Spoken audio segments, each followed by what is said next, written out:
dan khususnya PSSI yang sudah Ya. berjibaku dalam proses naturalisasi itu, tapi ada kekecewaan dari Eliano dan keluarganya Eliano. Hmm. Dari sumber yang sangat terpercaya mengatakan demikian. Loh, ini kenapa Eliano tidak masuk dalam line up?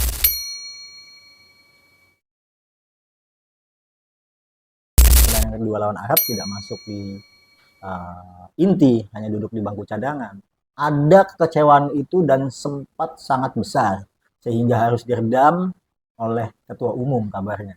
Sampai ketua umum langsung. Ya, sampai ketua umum langsung bicara dengan keluarga Eliano.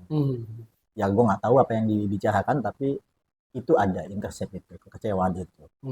Maka ini kan bom waktu karena itu tadi. Nggak boleh loh naturalisasi itu sembarangan naturalisasi pemain. Jadi bicara tentang kualitas. Tapi Sinteyong menegaskan ucapannya kurang layak atau belum layak. Ini kan jadi bom waktu nih, bom waktu penjelasan ke publik. Itu satu. Untung kemarin lawan Arab menang, gitu kan, Marcelino. Nah, Bud, ada satu lagi yang menarik. Selain kasus Eliano adalah waktu Ketum marah-marah di ruang ganti pasca kalah dari Jepang. Percaya nggak sama proyek ini? Kalau bacaan lu tentang proyek itu apa, Bud? Yang diucapkan Ketum? Iya. Ronde 3, ronde 4, lolos Piala Dunia. Yang dimaksud Ketum? Langsung gue jawab yang straight. Yang ketiga, lolos Piala Dunia.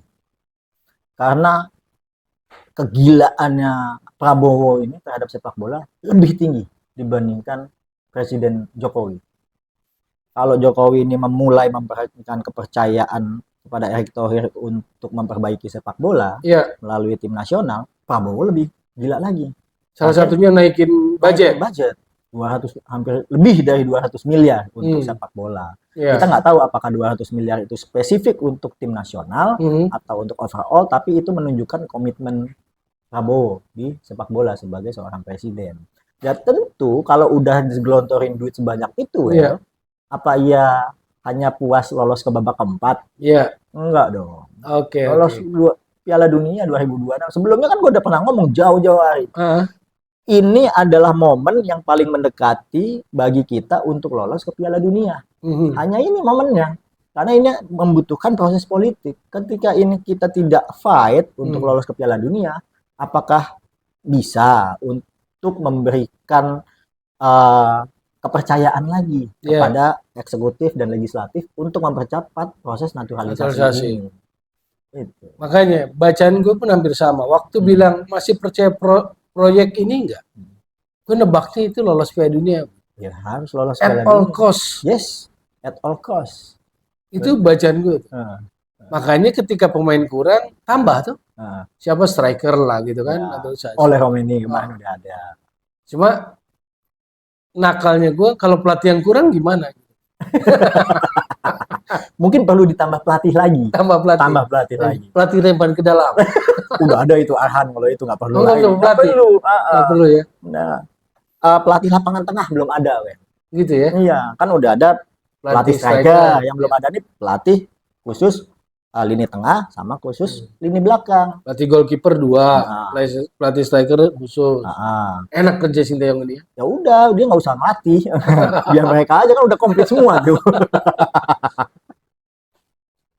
Bud, pisang goreng panas sudah ada. Obrolan makin panas. Makin panas. Ingat nggak waktu lawan Jepang, gue ngeliat di media sosial tentang media Korea pun memberikan supportnya ke Sinteyong. Iya, kan kita DM-an itu soalnya itu, kan, saling berkirim berita itu. Apa kurang lebih isinya, Bud, kalau nggak salah? Media Korea Selatan apa? Isinya kira-kira media Korea Selatan menyindir. Setelah kalah itu ya? Setelah kalah, menyindir orang Indonesia. Ya kalau kita terjemahkan dalam bahasa Indonesia, premannya, ya lo yang benar aja dong orang Indonesia. Masa Indonesia mesti menang lawan Jepang? Kira-kira begitu. Harusnya terima kasih sama Sintayong udah mau ngelatih di Indonesia. Ya buat gue itu adalah bukan kesengajaan, tapi itu adalah agenda setting. Nggak mungkin itu tiba-tiba habis kalah. Itu kan desakan kepada STY kan, semua kan menyalahkan STY, hampir semua. Ada dialektika bahwa menang bagus, seri oke, kalah ya wajar. Ya nggak bisa kayak begitu. Kita mau tempur lawan siapa? Lawan Argentina ketika kemarin uji coba, target kita aja menang. Masa lawan Jepang kita nggak boleh mimpi menang? Dan ini pemain kan udah naturalisasi 15. Di 15. band sama yang main kan udah ada 14. Ah, Jadi menurutku sih memang banyak miss di situnya tuh. Banyak permainan medianya di situ tuh. ya. Oke, kalau bicara permainan media juga, Bud. Ini belakangan gue denger di YouTube nih, yang di Korea Selatan nih. Oke. Lee Kyung Kyu Lee Kyung sambil Kyu. ambil makan gitu ya. Ya, ambil makan. Santai. Ah. Itu kalau yang nggak ngerti disangkanya YouTuber biasa itu. Lee Kyung Gu. Kasih bocoran dikit, Lee Bud. Kyung Siapa Gu itu? itu adalah owner atau CEO dari ADG Company Yang yang membawahi STY. Jadi dia adalah agensinya STY. Jadi STY mau kontrak sama siapa, ya itu lewat Lee Kyung Gu. Baik itu tim nasional yang kemarin pembaruan maupun dengan kontrak-kontrak komersial di Indonesia dan di luar Indonesia itu semuanya oleh Lee Kyung Gu. apa? Cuma yang menarik dalam konten itu, Ya. kok STY nyelepet sekjen ya Iya. tentang penerbangan pada pergi saat kemana tuh ya, ke Bahrain, ke Cina ya? 2023. Bukan. Oh, bukan. Habis lawan Irak, kan harus lawan Filipina. Oh iya. Itu perjalanannya yang dianggap melelahkan. 24 jam. Kelas ekonomi juga. Yang akhirnya draw lawan Filipina. Kan pertandingan kualifikasi pertama lawan Irak itu 1-5 kalah. Habis itu ditahan draw 1-1 oleh Filipina. Itu November 2023. Tahun lalu berarti. Ronde 2. Ya. Jadi di YouTube itu selain memuji setinggi langit Marcelino yang menyelamatkan karirnya, dia itu ya nyentil sekjen ya. Nyentil sekjen. Gitu. Cuman sebetulnya emang boleh ya, Bud, di kontraknya. Loh, aku dengar bocoran juga, Bud. Di kontraknya ya satu, kan dia harus belajar bahasa Indonesia katanya. Dan ada klausul lain juga. Itu kan sebelum pertandingan sebelum perpanjangan kontrak dong berarti kan? Ya itu kejadiannya sebelum perpanjangan kontrak. Tapi di kontrak yang baru kan nggak boleh saling menjelekan lah kurang lebihnya. Nah itu kan di YouTube itu. Ya itulah. Jadi memang lack of ethic juga ini orang ini, STY ini.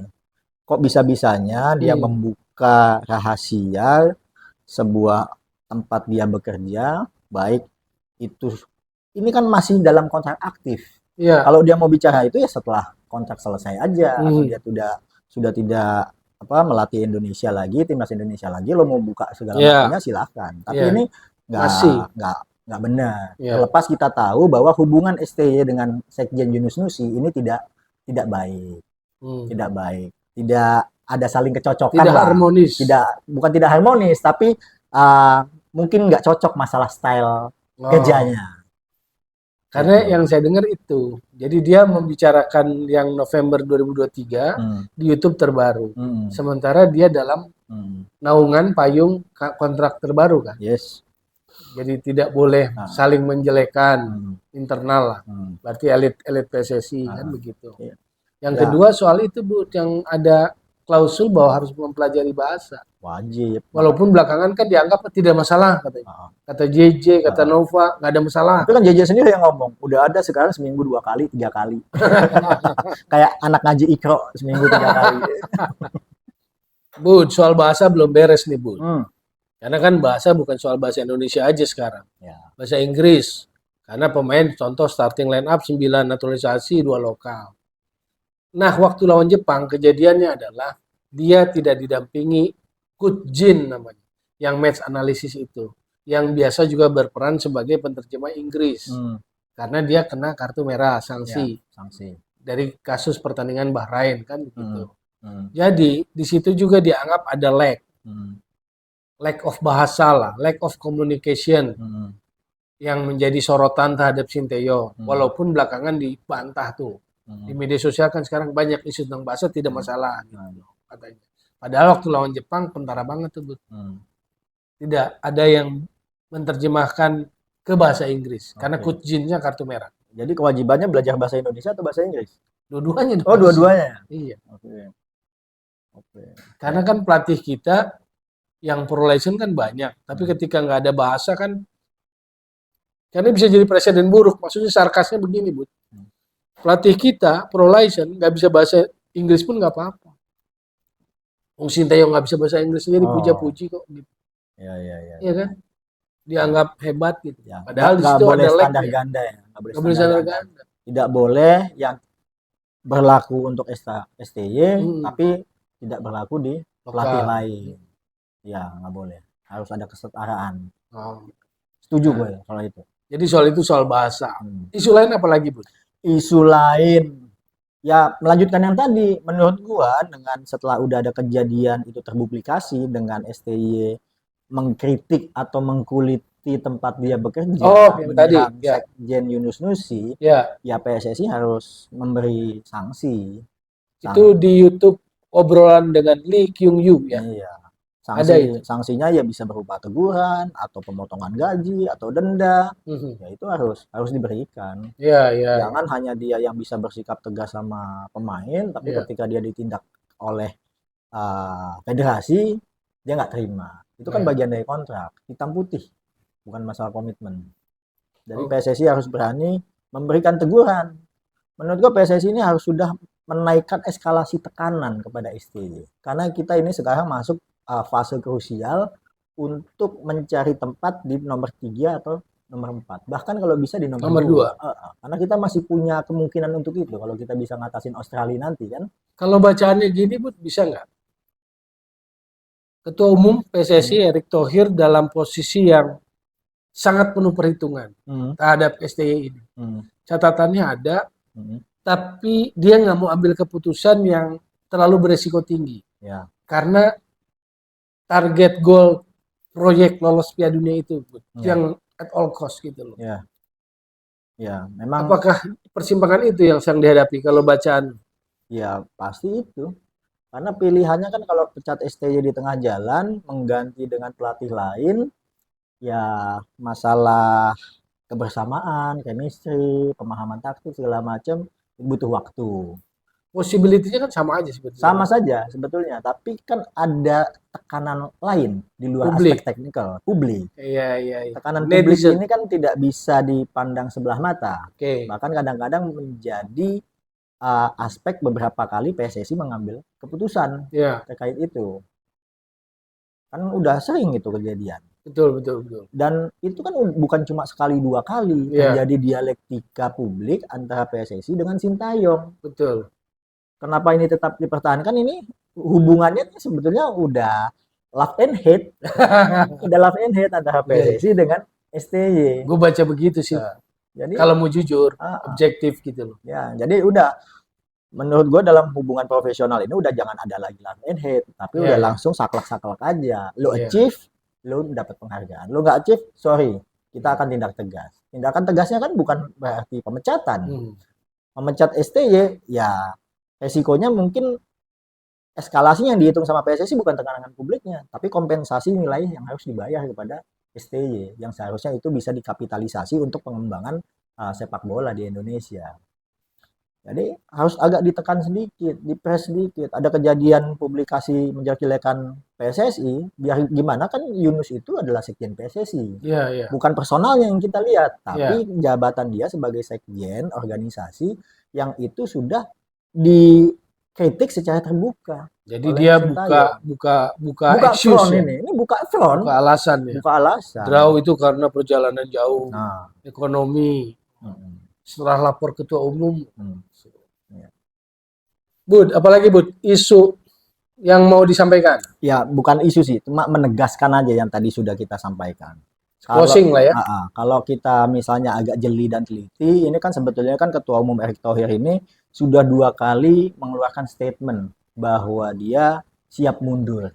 Pertama setelah Oktober akhir setelah retreat di Magelang.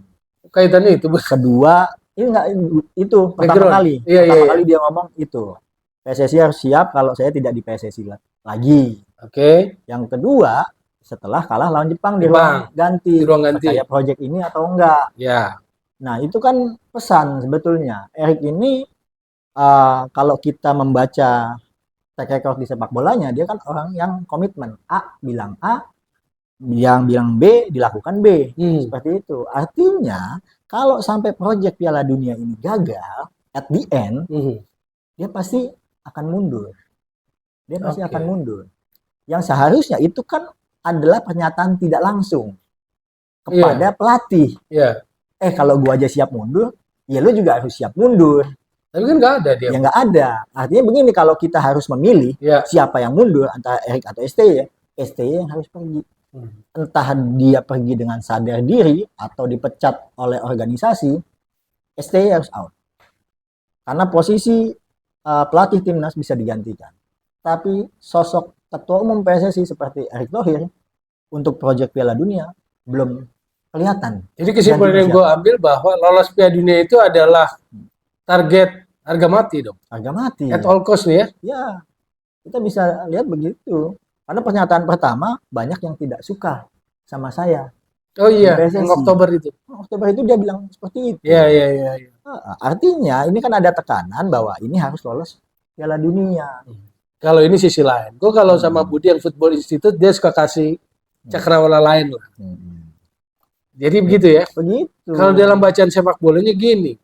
Ketika kurang, kan makanya gue pakai bahasa sepak bola. Ketika kurang ditambahin tuh naturalisasi. Besok striker. Betul. Ada tanda-tanda lagi bahasa terakhir yang lemah, yang belum kurang ke dalamnya tengah. Berarti mungkin next tengah. Nah kan ditambahin terus. Tambahin terus. Logika sepak bola ini yang hebat mana sih, Bud? Pemain naturalisasinya, pelatihnya gitu. Ya pemainnya. Nah kalau pemainnya kan jelas kan, aktor di belakangnya siapa kan? Gitu. Pemainnya yang hebat, yang lebih hebatnya adalah ketua umumnya memang punya visi untuk lolos Piala Dunia. Gitu. Ambil semua pemain-pemain terbaik Indonesia yang di seluruh dunia. Ini kan sekaligus mengentajewantahkan netizen bahwa lu tidak pro naturalisasi. Kan begitu. Ini kan isu lama yang selalu ditarik-tarik lagi kan. Bahwa Toel tidak pro naturalisasi. Enggak.